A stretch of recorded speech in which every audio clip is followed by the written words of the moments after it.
Spark Books here. Today, I'm going to explain the book, The 11 Laws of Likability, by Tillis Lederman. Take care, enjoy the book, and have a nice day. The 11 Laws of Likability 2011 is a guide to networking built on one simple fact: people do business with people they like.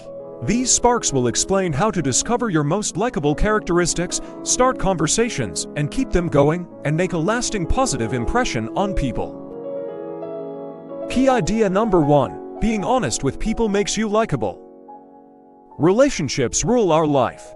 Our relationships, professional or personal, support and connect us.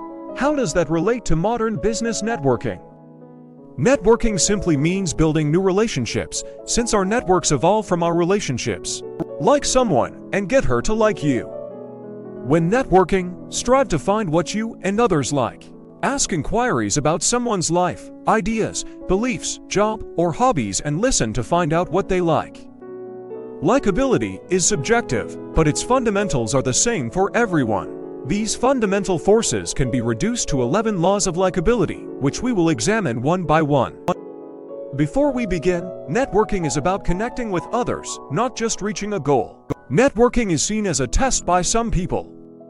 If networking feels like a chore, it's hard to motivate yourself to do it successfully. When getting to know someone, don't think about takeaways. Instead of transactions, network about connections. You and your listeners will profit. Authenticity is the only way to be liked. Key idea number 2. Be honest and impartial to be likable. Everyone has diverse views, ambitions, and values, but authenticity is generally the same. Simply being yourself. How do you determine your authenticity? Inauthenticity feels awkward, whereas authenticity seems easy. Authenticity is hard to define since it feels so natural. However, when you're not being real, you're probably terribly aware and exhausted by it. You're forcing yourself to act differently and wear a mask. If you despise your conversation partner, this can happen. Imagine thinking, I don't like this person, but I'm trying to be nice, or this circumstance makes me uncomfortable, but I don't know what to do. In these instances, people often act too courteous to disguise their genuine feelings. Although this can be painfully obvious. Know of how you feel about the other person, be honest.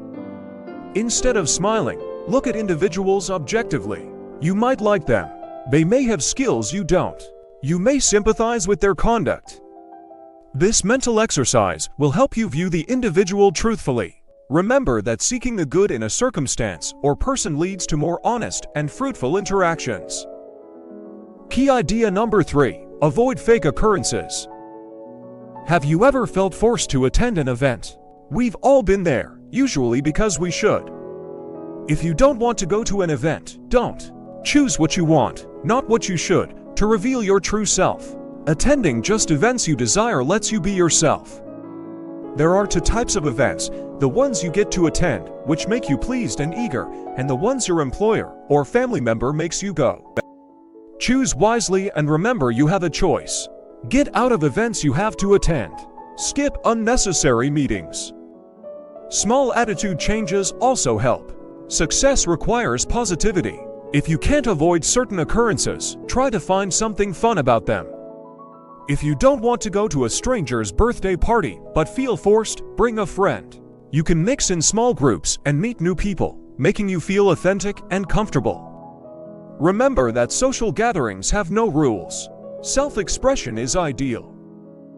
Key idea number 4. Communicate confidently. Have you ever left a conversation thinking someone was fake? Finally, focus on your strengths, not your weaknesses. I don't know how to do this should become I'm excited to work on something new. Perhaps his body language didn't match his words, a mistake you should avoid. Communicate consistently. Communicate with the 3 V's.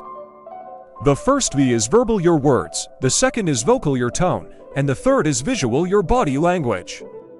Send the same message verbally, vocally, and graphically. In silent messages, psychologist Albert Mehrabian states that total like is 7% verbal, 38% vocal, and 55% visual. That means your words have little impact on your likability if they don't match your body language and tone. However, self-doubt might cause your 3 V's to slip out of line. Nobody will believe you if you don't. Your body language will also show if you don't like yourself. How can you communicate confidently? First, realize that your description affects your perception. Positivity helps you overcome negativity.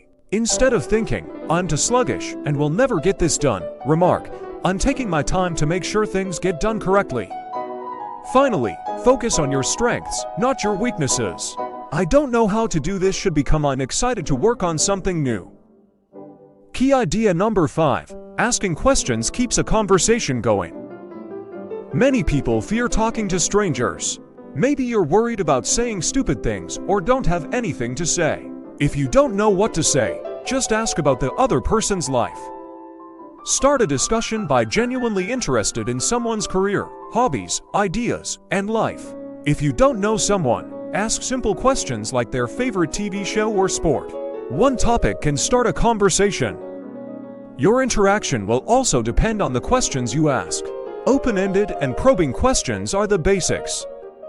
What, how, why, or how come queries are open-ended. They start or renew conversations.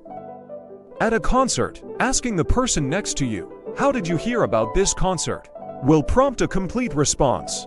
If you ask, "Did you hear about this concert on the band's website?" she'll likely answer yes or no. Open-ended inquiries keep the conversation moving. Probing questions are wonderful follow-ups and can keep a conversation going. 3 types. First, "Do you mean?" queries. "I'm curious why you think that," are sensible queries. Finally, "Please elaborate" expansion probes. All 3 keep a conversation going well. Key idea number 6. Communication is listening. Good listening skills make you more likable. Yes, and you must know how.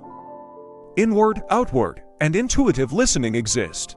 All 3 help people feel heard and understood in conversations and develop connections.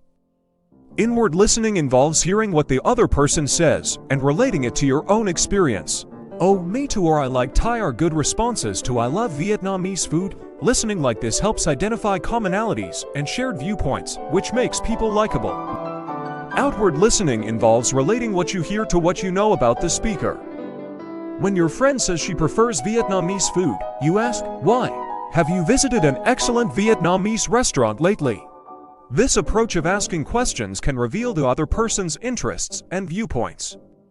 Finally, intuitive hearing involves focusing on a person's words, tone, body language, and energy. It's hearing more than words. You can reply, "You seem so excited when you talk about it," when your acquaintance said she adores Vietnamese food. Will you visit Vietnam someday? Key idea number 7. Trust and similarity increase likability. Knowing comforts. Finding similarities with others will make you feel more comfortable and increase their likability. To connect with someone, look for common friends, interests, backgrounds, or experiences, and values. Writing a list of every group you've ever been a part of will help you come up with discussion starters. Include colleges, organizations, student exchange programs, sports teams, parent associations, volunteer activities, and more, to find more things in common with others. Remember that people trust known sources. People think, "I like this person and will probably like the people she likes." A third party verifies their decisions. That's why people will hire a friend's recommendation or interview a colleague's longtime employee.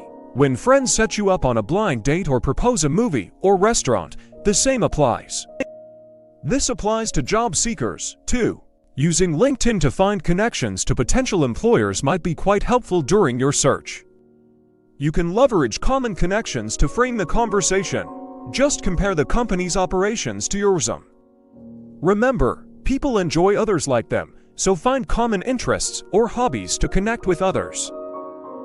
Relationships matter, not you. Finding common interests, listening, and building trust are essential to building fruitful networks. To view more content like this, subscribe.